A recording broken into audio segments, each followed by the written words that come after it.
Bom dia, pessoal. Como vai? Hoje é dia 13/4, às 10 horas.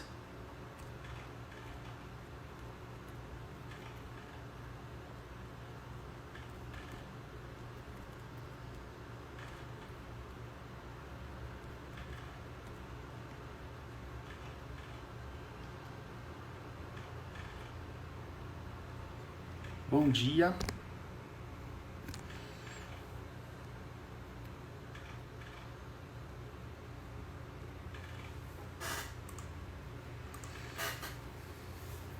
Hoje nossa live especial com a Bianca Solero. Tô esperando ela entrar aqui. Olá, tudo bem? Josiane, Viviane, Daniela, Luana. Bom dia.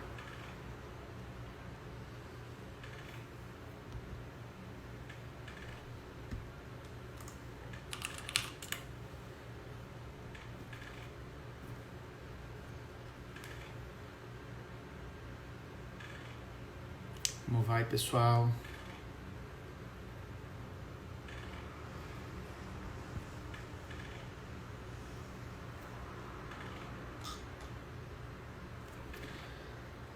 Olá, Bianca.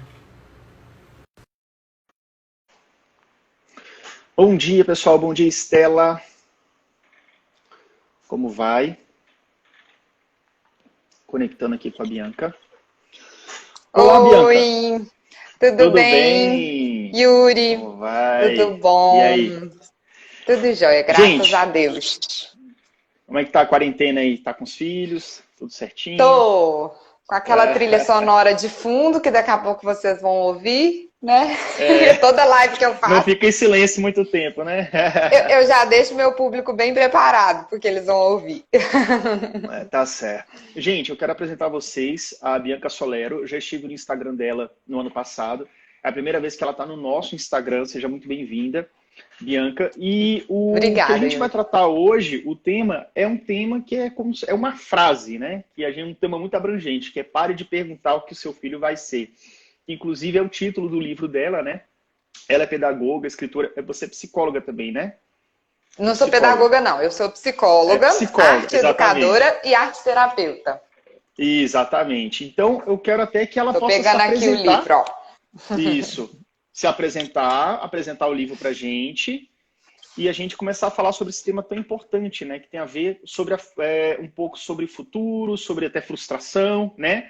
Então, Uhum, Bianca, antes de uhum. mais nada, por favor, se apresente ao público, por gentileza, e fale um Tá, pouco sobre o livro, a ideia do livro que você publicou tá. agora recentemente. Tá. Primeiro, agradecer o convite, Yuri. É sempre um prazer estar trocando com você, que trabalha, né, um tema que me interessa muito também. Mas depois a gente pode falar sobre isso. Boa. Então, eu sou psicóloga, arte terapeuta, arte educadora. Primeiro, eu me formei para ser professora de artes. No meio do caminho, eu comecei a fazer psicologia. Então, por 2 anos, eu cursei 2 cursos. Terminei Belas Artes, depois terminei psicologia e fui fazer uma pós-graduação em arte terapia junguiana. E hoje estou me atualizando em psicossomática, porque, enfim, não vou entrar nesse porquê agora.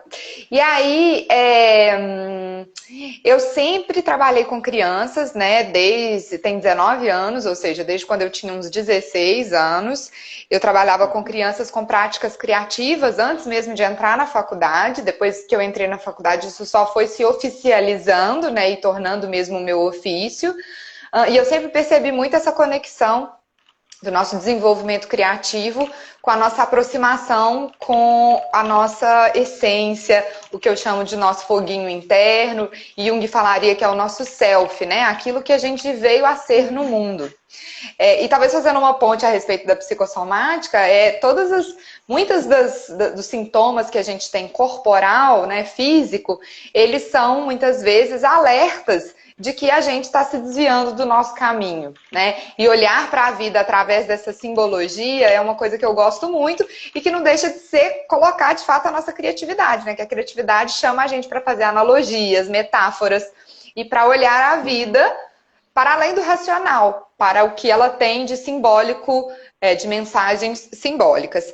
E nesse meu contexto todo, eu sempre atendi crianças, suas famílias, né? Sempre estive presente nas escolas. E por um tempo eu fui RH de grandes corporações. E nesse tempo foi quando eu falei assim, gente, tem alguma coisa errada acontecendo, porque lá na minha clínica, por mais que as crianças chegam com queixas, no meu ponto de vista, são sempre queixas muito simples e que estão mais querendo apagar a luz das crianças do que de fato dar voz a elas, porque elas estão alegres e felicíssimas. E aí, quando eu ia para o universo corporativo, eu era RH, né? Via assim um monte de adulto frustrado, ansioso, nervoso, prepotente, que só briga. E aí, sabe, só quer puxar tapete um do outro. Eu falei, gente, esses adultos, eles já foram crianças legais, com certeza, porque a gente não encontra, pelo menos não do 0 aos 2 aninhos, crianças que são más, que são chatas. As crianças que têm comportamentos agressivos e que já são né, crianças assim que vão para esse lugar de que parece chatice, é porque elas já tiveram coisas acontecendo no seu ambiente que colocaram ela nessa manifestação. Mas as crianças nascem alegres, felizes e leves, né? E aí eu comecei a perceber o que estava acontecendo nesse desenvolvimento humano que fazia a gente sair de uma zona tão legal e bonita e entrar numa fase com uma versão tão negativa da gente mesmo, sabe? Uhum. E aí o livro nasceu muito de todas essas minhas análises, assim. E eu entendo que muito do que acontece é de tanto que a gente fica exigindo, né? Tendo uma expectativa. O que você vai ser quando crescer? Ah, mas você vai ser isso? Ah, não, mas você tem que ser aquilo. A gente está sempre, às vezes não com essa frase, mas com outros gestos e outras atitudes, dizendo para a criança que ela tem um caminho certo a ser seguido. E isso é de alta prepotência, porque quem somos nós para saber? Se a gente soubesse o caminho certo para eles, a gente estava no nosso caminho certo. A gente saberia o nosso caminho certo. E a maioria de nós não está. É verdade. Nossa, e o que é interessante, sabe, Bianca, é porque assim, por que eu achei interessante trazer esse tema aqui para o canal, né, que é o público mais orientado à questão do TDAH, porque a gente sabe que geralmente os pais de crianças com TDAH são pais que se preocupam bastante com o futuro dos filhos, né? Principalmente a primeira preocupação é, ele vai entrar na faculdade, né? Aí a segunda preocupação é, beleza, se ele entrar e conseguir se formar, ele vai conseguir um emprego, ele vai ser alguém na vida. Então são pais que estão realmente bem antenados e preocupados desde a fase inicial da criança. Mas eu acho que você falou uma coisa aí muito importante, que é a questão da gente não querer, digamos, apagar o brilho da criança, né? Apagar aquela chama, aquela orientação que ela tenha, né? Então, assim, tem muitos pais que querem que a criança siga uma carreira, que querem que siga uma determinada trilha, porque é mais seguro, ou porque dá mais dinheiro, ou porque, enfim. Mas, às vezes, principalmente crianças com TDAH, são crianças que têm uma necessidade de estar em contato com aquilo que elas gostam. E estar em contato com a sua essência, né? Muito, então, muito, é importante muito. os pais... Então, por favor, diga aos pais se você... Deve ter pais aqui que deve estar, talvez, agindo de forma talvez um pouco inadequada. Dê um recado aí a respeito de como essas crianças precisam serem orientadas aí. Uhum. Ô, Yuri, eu tenho assim, eu fico emocionada, porque o TDAH, para mim, é muito bonito, porque a dificuldade dele exige muita presença do pai e da mãe, né? Assim como vários outros distúrbios de comportamento, distúrbios neurológicos e de desenvolvimento da criança. Agora, o que você estava me dizendo, que são pais geralmente preocupados, eu vou dizer que a maioria dos pais tem essa mesma preocupação. O que acontece é que quando você tem uma criança mais dentro do padrão, essa sua preocupação, ela também já está dentro do padrão, sabe? Mas existe essa exigência do mesmo jeito.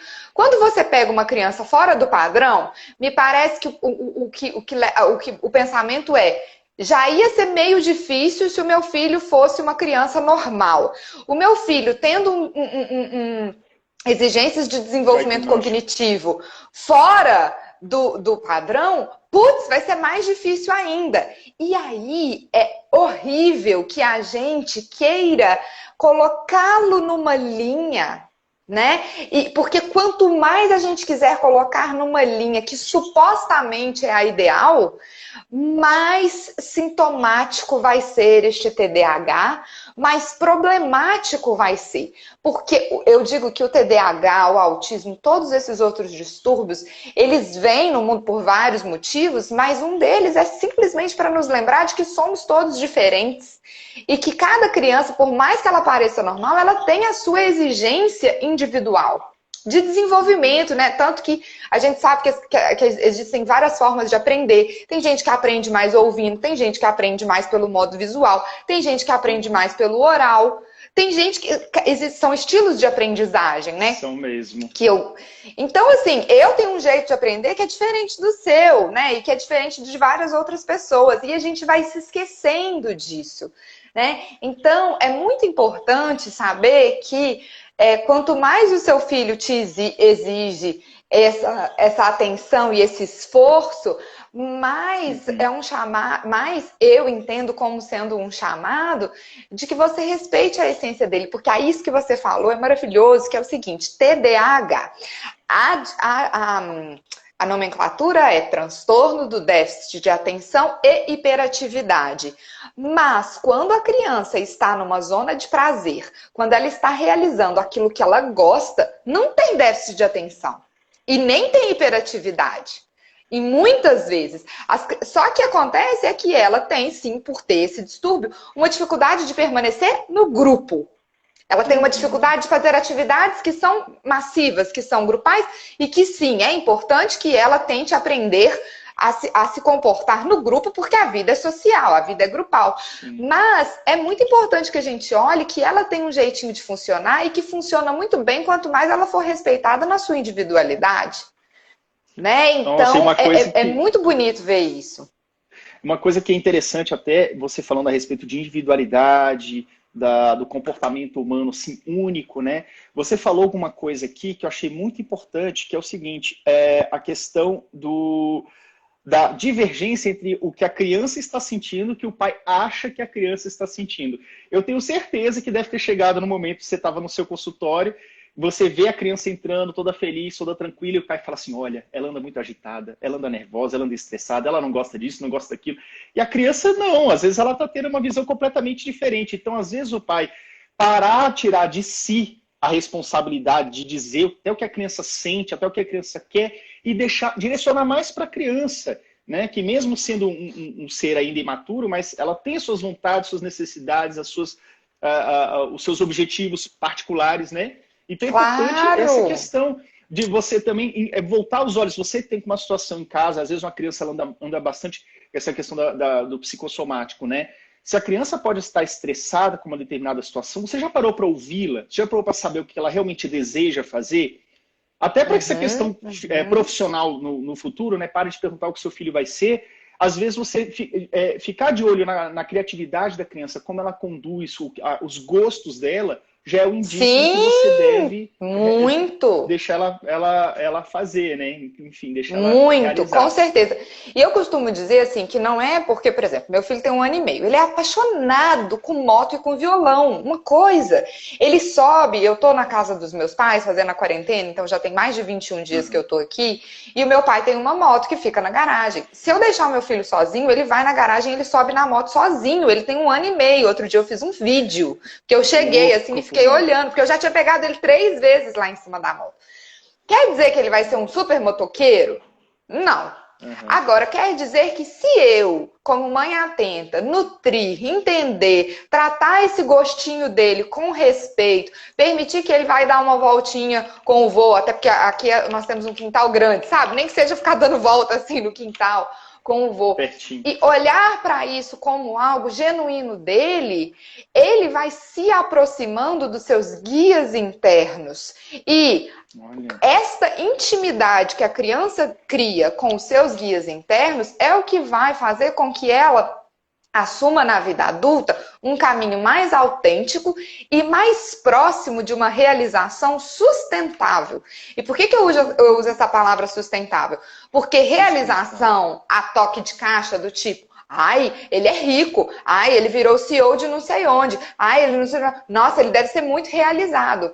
Mas quando a pessoa alcança esse tipo de realização sem estar conectado com seus interesses intrínsecos e com o seu guia interno, essa é uma realização que possivelmente ele vai ter um distúrbio psíquico ou emocional, nem que seja muito estresse, porque toda vez que a gente orienta a nossa vida excessivamente para as exigências externas, a gente sintomatiza tudo. Então ficam as pessoas prepotentes, arrogantes, mal-humoradas.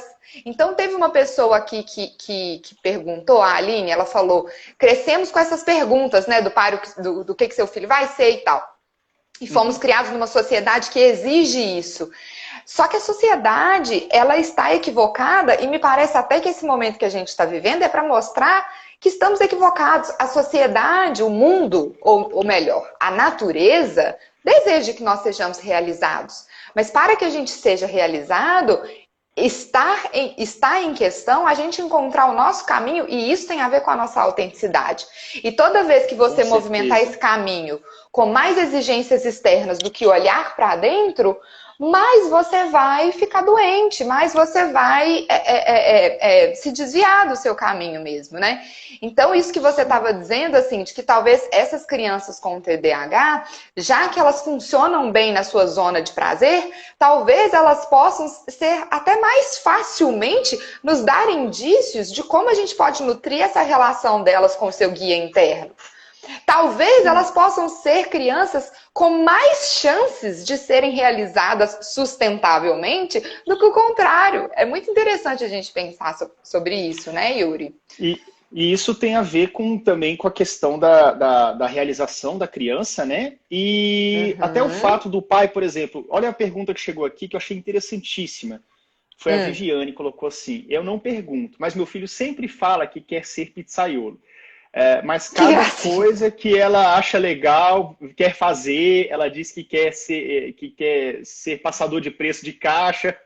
Ou seja, tudo que ela acha legal, ela quer fazer. Aí a dica que eu dou para a Viviana é o seguinte, gente, talvez o fato dele querer ser pizzaiolo seja o quê? Porque ele viu alguém manipulando a massa, ou às vezes tem até curso de culinária para criança, né? Eu acho que os pais eles podem ajudar a criatividade da criança colocando ela próximo daquela zona de prazer, né? Se você viu que ela tem facilidade ou que ela gosta de brincar com massa, de culinária, às vezes um curso de culinária para criança, não sei, deve existir isso, né? Então é importante os pais sempre direcionar a criatividade da criança para aquilo que ela já percebe essa desenvoltura, né? Natural. Isso, e assim, do 0 aos 3 anos, eu diria para a gente aceitar isso. Né, aceita. Eu já atendi um caso que a mãe me procurou porque a criança dela, cada dia, ela queria ser uma coisa e ela queria ser chamada daquilo. Então, por exemplo, teve um dia que ela queria ser uma banana. E ela não aceitava que a mãe dela chamasse ela de Bianca. Mãe, eu não sou Bianca, eu sou banana. Entendeu? E a mãe dela, cada dia, era uma coisa diferente, e a mãe dela veio me procurar por causa disso. Eu digo que até os 3 aninhos, aceita.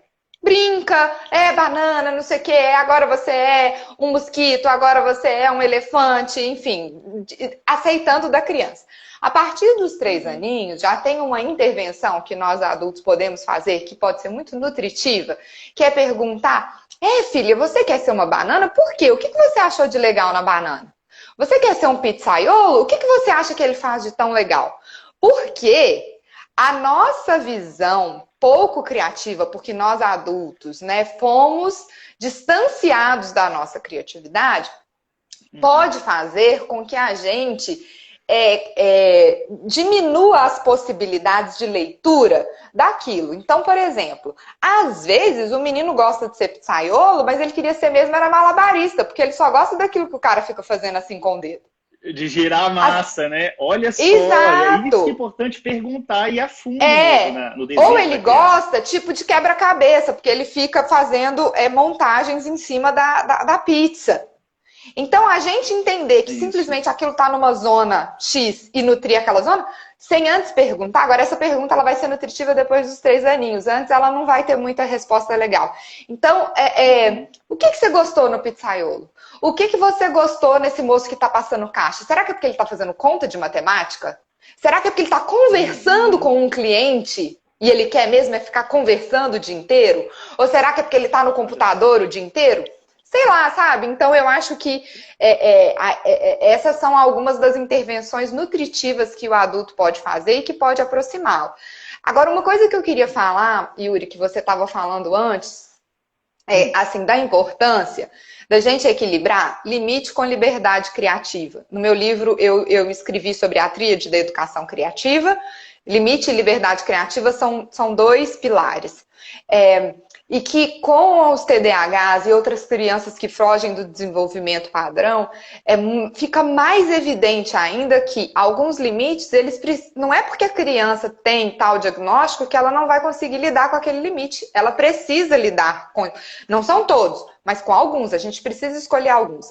E a gente também precisa permitir para elas espaços de liberdade onde elas fazem as coisas do jeitinho que elas querem. E aí eu vou dar um exemplo. Eu tinha um espaço de brincar. Nesse espaço de brincar tinha um piano. Um pai trouxe uma criança autista. E essa criança, esse pai não desgrudava dessa criança. E eu falava, pode deixar ela brincar livre, ela tá comigo, fica à vontade e tal, não sei o quê. Daí um pouco essa criança comigo quis tocar o piano com o pé. E o pai na mesma hora barrou. Porque não se toca piano com o pé. Mas eu falei, você pode tocar e você vai tocar só com menos peso, porque o seu pé é mais pesado que a sua mão. Eu vou deixar você tocar um pouquinho.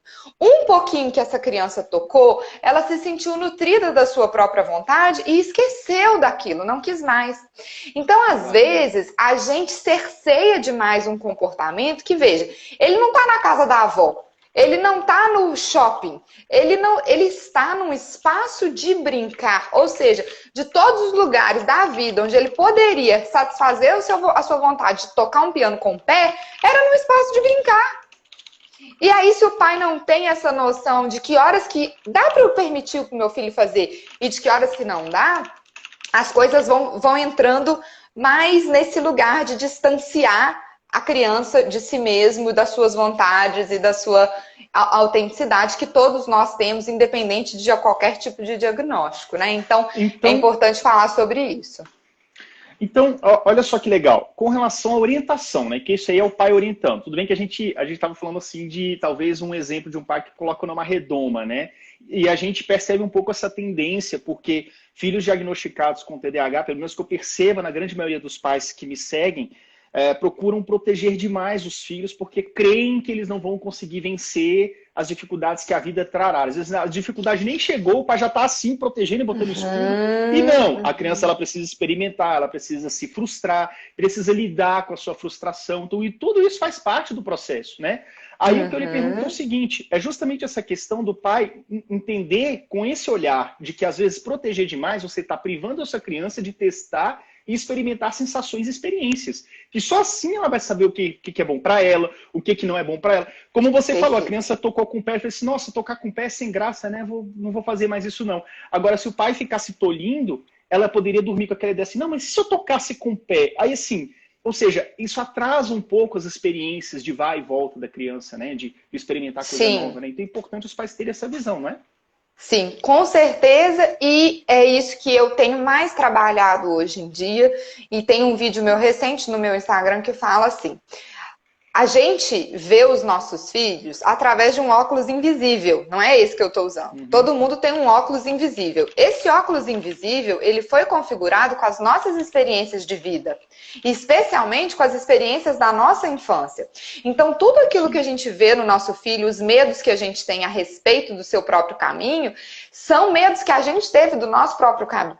E existe uma grande tendência em que os filhos vivam a vida que o pai não viveu, ou que o pai mal viveu. E é nesse lugar que a gente afasta as crianças de serem autênticas, porque ela acaba fazendo... Quantos casos a gente não conhece de pessoas que fizeram psicologia porque a mãe queria ser psicóloga, não era porque ela que queria.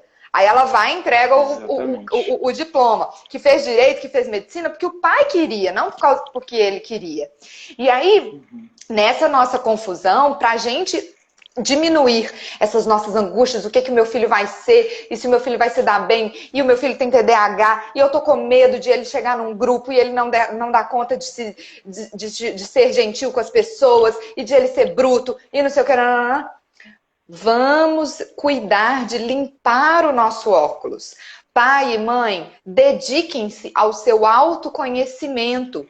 Este é um convite para você revisar quais foram os seus medos, quais foram as suas angústias, que coisas que você gostaria de ter realizado e que você não realizou e que te doem muito. Quanto mais o pai e a mãe olhar para dentro dele, mais ele vai conseguir permitir um desenvolvimento autêntico da criança, porque ele vai parar ou diminuir essas suas projeções na vida da criança.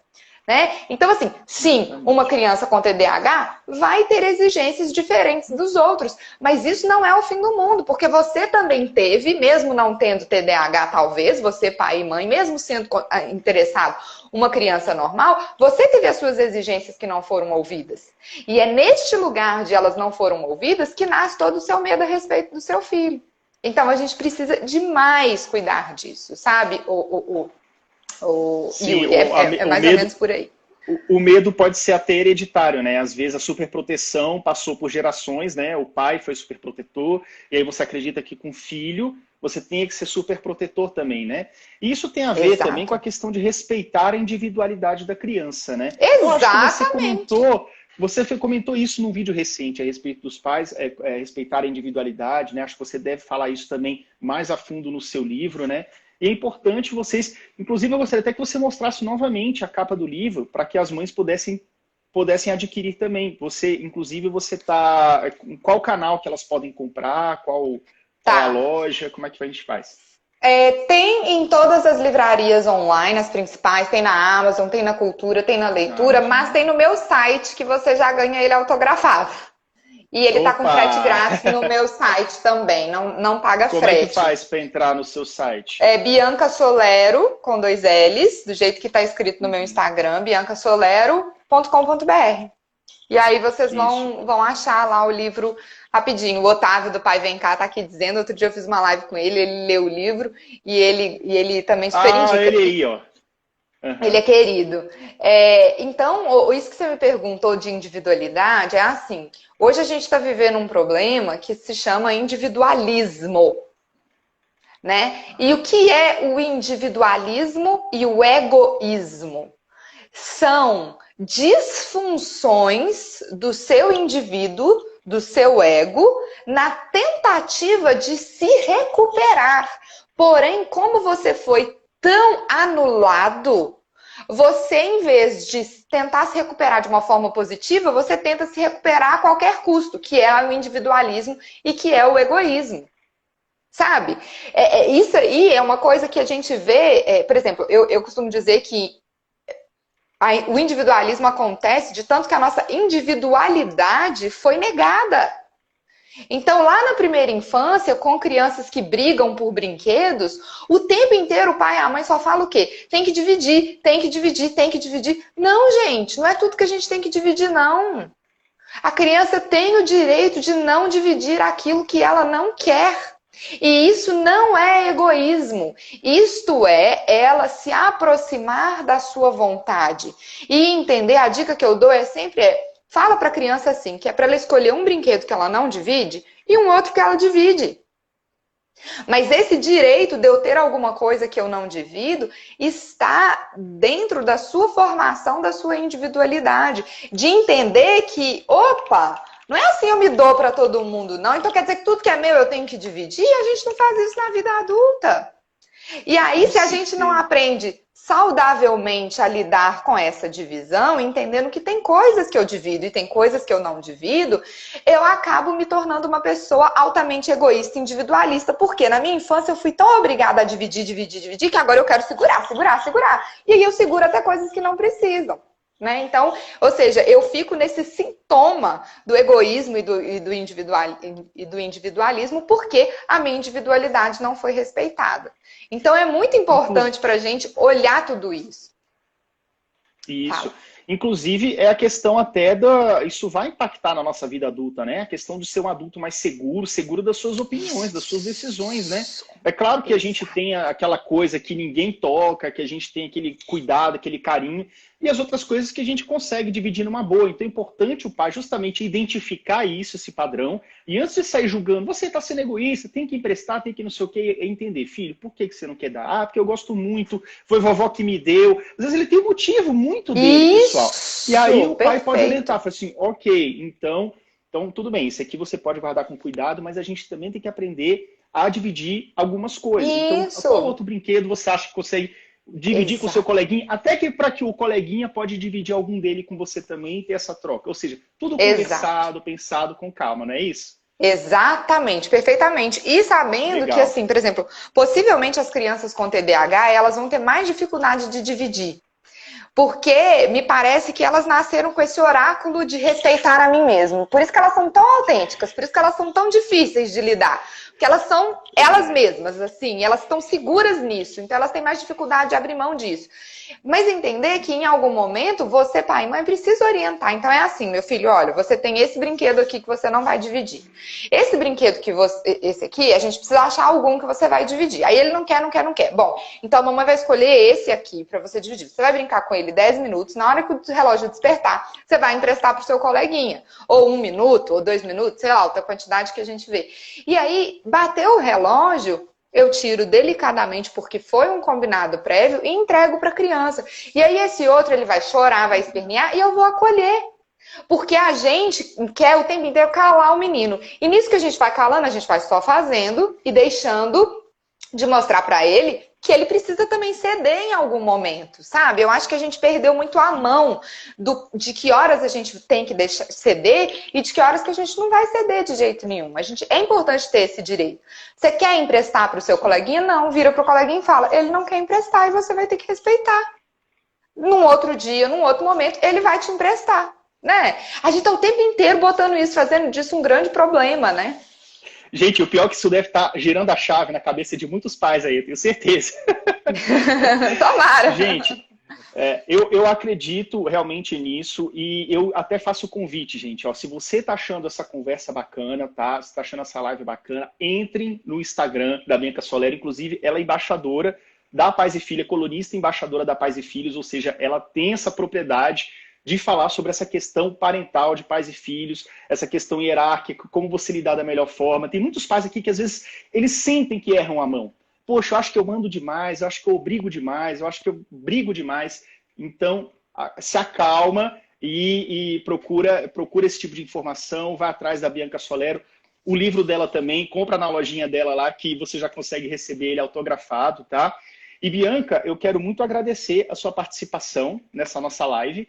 E também gostaria que você dissesse o seu arroba lá, para as pessoas poderem te seguir no Instagram. Tá, deixa eu escrever aqui então. Ó, é arroba Bianca Solero. Já tá aqui, já coloquei. E aí, pessoal, também.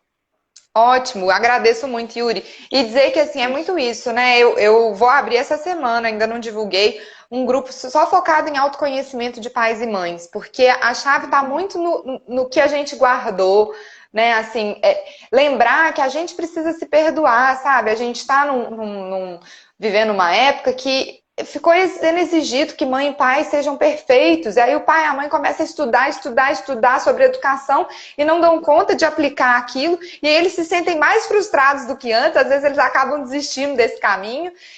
Então é lembrar que estudar só não vai adiantar. Enquanto a gente não olhar para dentro da gente, a gente vai precisar de alguns profissionais, né, que nos deem as mãos, que estão acostumados nesse caminho e que vão ajudar a gente a fazer esse caminhar de uma forma menos dolorida, né, e com esse auto-perdão. Estamos todos em desenvolvimento. Só o fato da gente perceber e ter essa humildade, né, de que a gente não nasceu perfeito, perdoar os nossos pais pelos erros que eles tiveram com a gente, porque com certeza também foram tentando acertar. Né? Toda essa cadeia de auto-amor, de auto-perdão e de amor e perdão para os outros também, né, vai ajudar muito a gente a sair desse lugar. E me parece que essa pandemia ela veio também para isso, porque tá todo mundo agora tendo que conviver em casa, ou seja, os ânimos estão ainda mais intensificados e, portanto, talvez seja um momento mesmo da gente olhar para isso. A outra moça Sim. perguntou aqui, a Keila, o meu Instagram, vou botar de novo aqui, ó. Pode botar de novo e na hora que a gente finalizar essa live eu vou fazer um stories também marcando e vocês clicam lá para vocês poderem acessar e seguir a Bianca, tá? Bianca, eu quero agradecer muito sua participação e pais, vocês que estão vendo aqui, gente, não tem vergonha, que a Bianca acabou de falar. Ninguém nasce perfeito, ninguém precisa ser perfeito. Ou seja, se você está um pouco perdido, até na forma como você está conduzindo a trajetória do seu filho, busque ajuda, procure o TDAH Descomplicado, procure a Bianca Solero. Tem aqui o arroba que ela colocou aqui, mas também assim que terminar, eu vou fazer um stories para você poder clicar e seguir também. E aí, se compre o livro dela, que é muito bacana, tá bom? Então é isso aí. Agradeço, Bianca, eu quero agradecer muito a sua participação. E você está convidada para participar novamente aqui, para a gente falar sobre outros temas, tá? Muito interessante. Vamos sim, Yuri. E é isso aí. Sigam ela lá e mandem perguntas para ela, tá bom? Sempre bom falar com você. Beijo. Um grande abraço. Até logo. Tchau, tchau.